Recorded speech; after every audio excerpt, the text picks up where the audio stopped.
I am not a financial advisor. This is not financial advice. Do your own research. Consult a professional investment advisor before making any investment decisions. This show is for entertainment only. Faites vos propres recherches. Here we are in another episode of the Simple Success Podcast. And this is financial life coaching from a happiness perspective.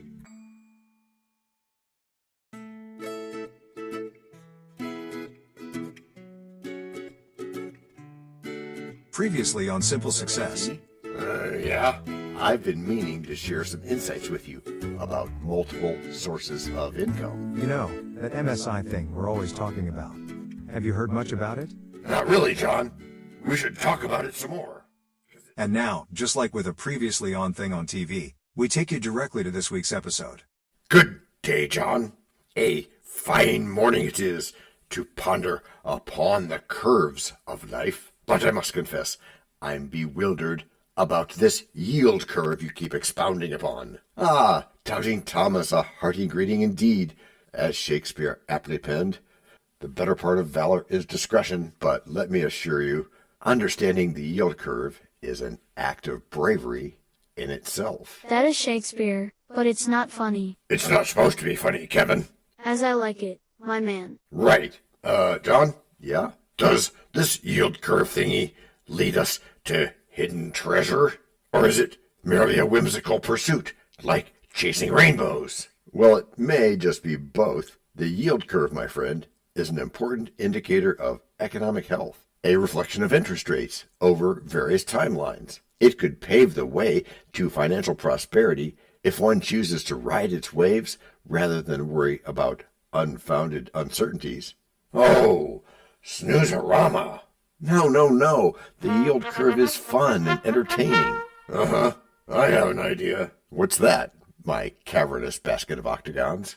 I will attempt to avoid the headaches of your phrasing by instead drowning in financial jargon, okay? Well, I would rather that you reconsider your decision. What, pray tell, is the yield curve in simple terrestrial terms? Wow, how do you really feel, DT? I really feel like getting an answer. I think he means that you should try it. Okay, hold your pants on, DT. I'm holding. Good move.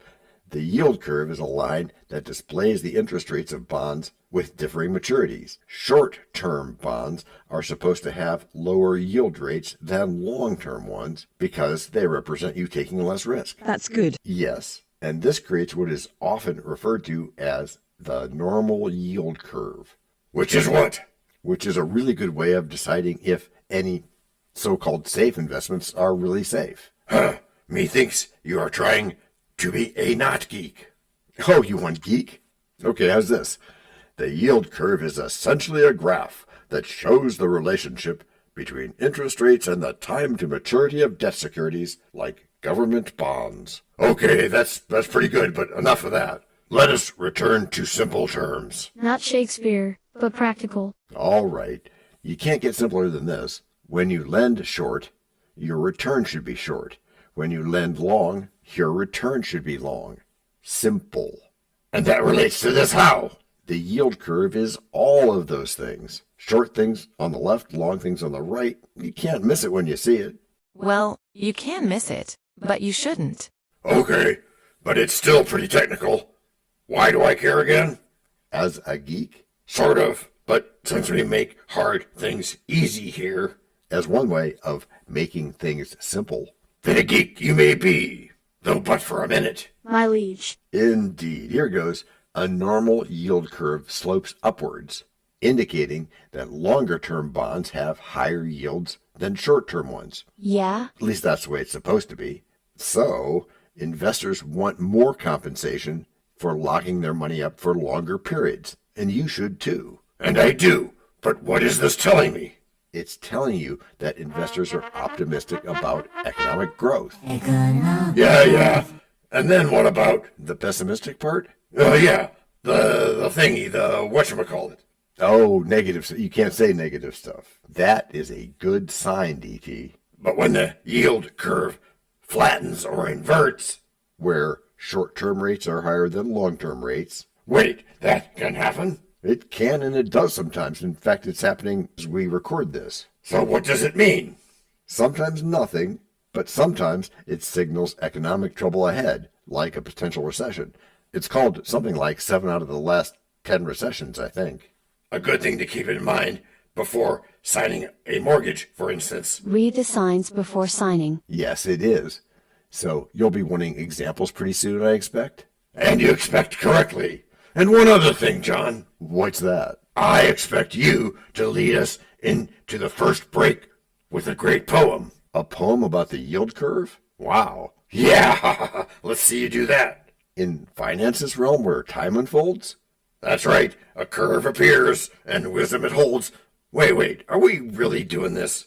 We are, with short rates low and long rates high. It whispers secrets as markets sigh. An upward slope a sign of cheer. Investors hope, for growth is near. But when it bends and starts to fall, a cautionary tale. We'll heed the call. Hey, I think this is gonna work. For times ahead may not be fun, as cautious minds must weigh and shun. Inverted lines bring fear to some, yet we relax with break number 1. I'm not trying to make doubting Thomases out of y'all. Still, the fear of failure looms large. Worried about your efforts not working out? Obviously. Well, fear of failure is natural. Interesting. But what we call failures are often really learning experiences. John, why would Daniel say that? Well, I can't speak for him exactly, but I've personally seen many successful people fail multiple times before finding what works. So you gotta keep at it. You gotta be persistent. They just keep trying, huh? Yeah, and that's just one part. And the other? The key? Sure thing, John. We'll call it the key. Okay, DT. The key is to approach it with an experimental mindset. A what? An experimental mindset. Which is what in this case? Which is that you try things to see how they fit before you decide on them. And isn't that the same thing as knowing better? There are similarities, but it's deeper because it's taking action, not just knowing, but doing. Oh, instead of just what you can see, that knowing-doing gap thing. Oui, je le ferai. That's yes, I will. In French. Yeah.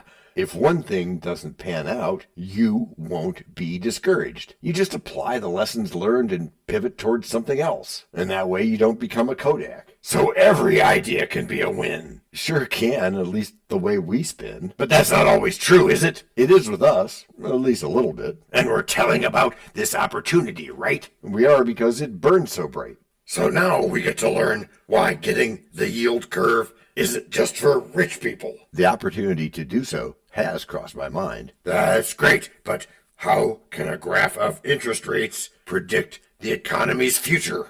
It can't. All right, okay. You're proving my point, so we can all go home now. Maybe, maybe not. It can't make that prediction because it's a thing. It's not a voice. It doesn't have a voice. Of course not. It's a graph of interest rates. Boring. Sleep, here I come. Okay, but when it's turned upside down... Or maybe inverted. Yeah, or inverted, turned upside down. Or, no, never mind.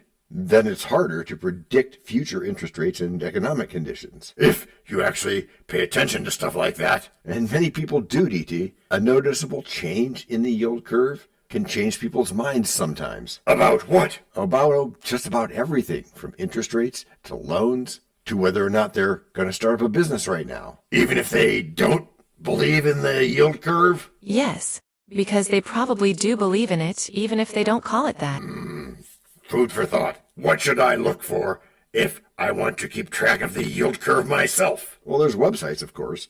You can easily find yield curve data on financial news websites. Any ones you like? Yeah, I like this one called Guru Focus, but that might be because it pops up a drawing of Warren Buffett. But I'm sure there's more. How about if I like it? If it's giving you the right information, then liking it is a big plus. Just look at the shape. Yes, that's all you have to do. Just pay attention to the shape. Is it normal? Is it flat? Or is it inverted? Got it. And if it inverts, should I panic? No, don't panic. Just pay attention. An inverted curve often precedes a recession, as we've said, but there's no guarantee of that. Not even in markets where the whispers flow? No, not there is an inverted yield a tale of woe. where short-term rates rise high and bold, while long-term notes their value unfolds? No. A signal bright, a warning clear. Futures dim, we often fear. Investors pause, they look around. In treasuries, solace may be found. Yet, nature bends as curves can do. An iron path where risks accrue. In finance's dance we must debut. And face the signs of. Break number 2. We know a lot about you already because we know ourselves. For example, we know that you know how to listen to our podcast. We also know that you probably know how to subscribe. So as soon as you're done with that, tell us your story. We have ways you can contact us. It involves a special link where you can leave us a message. We may have an email address for you as well in the future, and we'll let you know if that happens. The reason for subscribing? I thought you'd never ask. When you subscribe, you automatically download all future episodes of that podcast. It just happens in your player without you having to go search again. How cool is that? This means better rankings for the podcast, more attention from advertisers, and more money. And this means more and better stuff for you. So your motivation is simple and easy. Subscribe today, whatever app and from whatever place you like. And don't just try to subscribe. There is no try. There is only do. We're changing the way we look at things, and remember, that's good. Eso es buenísimo. Also remember, this is financial life coaching from a happiness perspective. Coaching happiness. Our call to action is right in the show notes. Find it, and you win too. Can I simple that? Por supuesto. Of course. Just simple it. Please make sure your seat belts are fastened and your tray tables are in their upright position. And make sure simple is a verb like Google is a verb. 我们回来了. That's we are back. In Chinese. Back to ask how we can truly gauge this curve? It sounds so ethereal, almost like a mirage on the horizon. Begin with the basics, DT. Let's say you start by exploring treasury bonds for stability, and followed by corporate bonds for higher yields, all in the right yield curve market. Savoir c'est pouvoir, as the French say. To know is to have power. Yes, but currency can also be a changeable beast. Not Shakespeare, but funny. Yeah, thanks, Kevin. One moment, it shines bright like gold, and the next, it withers like a fading rose. You're absolutely correct, DT. Yet ponder on this. To navigate stormy seas, one must learn to steer rather than cower.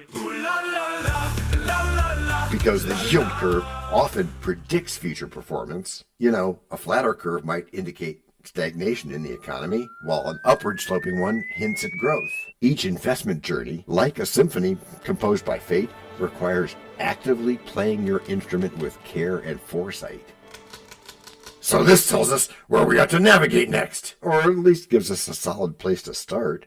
And maybe, if necessary, adjust your sails accordingly, harnessing the winds of market conditions. Oh, nice metaphor there, DT. That is good. Thank you. Okay, so how do I translate this knowledge into actionable steps? Because I know you're going to ask that. Great question. And here's how. You match your investment horizon with the right segments of the yield curve. For instance, if you're aiming for predictable, consider long-term bonds. However, if you can tolerate risk, explore shorter-term bonds or equities during a boom part of the curve. So like with any other MSI, and there's a lot more to explore on that topic. Then, rather than cowering from uncertainty, as you said, I can seek out potential opportunities that often lie hidden within economic fluctuations. Yep, just like we did buying houses during the so-called financial crisis of 2008. So it sounds like seeing things differently can be an advantage. That's good.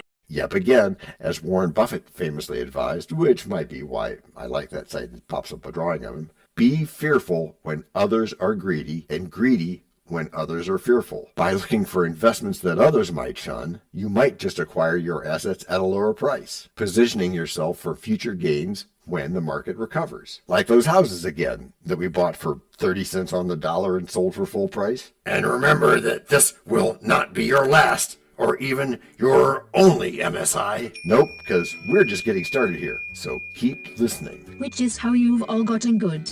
Gracias por escuchar. Salut. À la prochaine. No robots were harmed in the making of this podcast.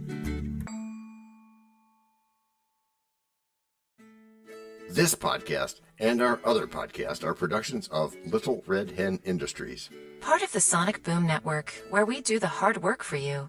And Rishi helps our hen bake the bread by giving credit to these great people. Techno King, John Brandy. That's me. Alter Ego, Doubting Thomas. And that's me. Fact Checker, Napoleon Bonaparte. Social Manager, Abraham Lincoln. Always on the internet's inner tubes whatever. Media Expert, Augustus Caesar. Psychologist, William James. Sound Designer, Les Paul.